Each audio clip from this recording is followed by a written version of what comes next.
بسم اللہ الرحمن الرحیم۔ السلام علیکم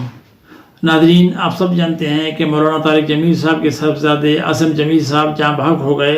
اور یقیناً یہ ہم سب کے لیے ایک بہت ہی افسوس اور غمناک خبر ہے، لیکن مولانا صاحب کے لیے تو پہاڑ سے بھی بڑا غم ہے، اور یقینی بات ہے کہ اس سے بڑا سانحہ ان کے لیے نہیں ہو سکتا۔ ہم یہ سنتے چلے آ رہے ہیں کہ اللہ تعالیٰ اپنے نیک بندوں کو آزمائشوں میں مبتلا کرتا ہے، اور میرے خیال میں یہ مولانا صاحب کے لیے ایک بہت بڑی آزمائش ہے۔ ہماری دعا ہے کہ اللہ تعالیٰ مولانا صاحب کو اس آزمائش میں سرخرو فرمائے، اور انہیں اور ان کے پورے خاندان کو صبر جمیل عطا فرمائے، اور ان کے بیٹے کو جنت الفردوس میں اعلیٰ مقام عطا فرمائے۔ ناظرین، یقینی بات ہے جوان اولاد کا غم بہت ہی ناقابل برداشت ہوتا ہے، اور اس پہ کوئی جتنی بھی بات کرے وہ کم ہوتی ہے۔ صرف وہی لوگ سمجھ سکتے ہیں جو اس صدمے سے دوچار ہوتے ہیں۔ اللہ تعالی ہم سب کو ایسی صدمات سے محفوظ رکھے۔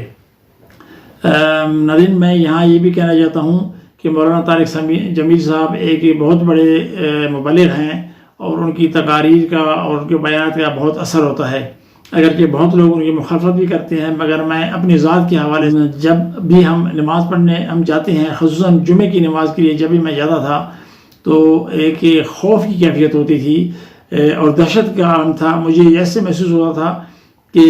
میں جو بھی فرائض ادا کر رہا ہوں وہ خوف کی وجہ سے کر رہا ہوں یا دہشت کی وجہ سے کر رہا ہوں، اور جو بیانات میں سنتا تھا علماء کے، اس میں مجھے کوئی گنجائش نظر نہیں آتی تھی کہ کسی طرح معافی ہو سکتی ہے، بلکہ شدید عذاب اور جہنم کی آگ اور بہت ہی سخت گرفت والے جو بیانات تھے میرے سامنے آتے تھے۔ لیکن مولانا طارق جمیل صاحب کی بیانات سننے کے بعد میں نے یہ تبدیلی محسوس کی کہ اس خوف اور دہشت کی جگہ محبت نے اور چاہت نے لے لی، اور اب میں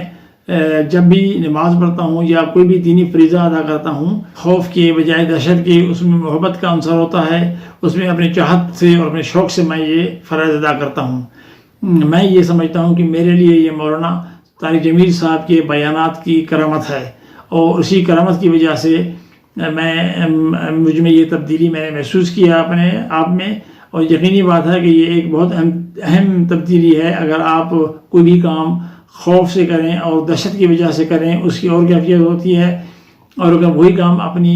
چاہت سے آپ کریں، اپنے شوق سے کریں، اپنی محبت سے کریں، تو اس کی اور کیفیت ہوتی ہے۔ تو ان بیانات کی وجہ سے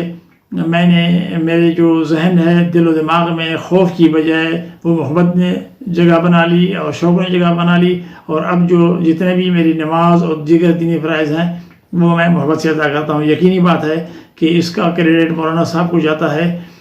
اور میری طرح لاکھوں کروڑوں لوگ ہوں گے جو مولانا صاحب کی تقاریر سے متاثر ہوئے ہیں، اور اللہ تعالیٰ انہیں اس کا جزا خیر دے اور ہم سب کو نیکی کی توفیق دے۔ السلام علیکم ورحمۃ اللہ۔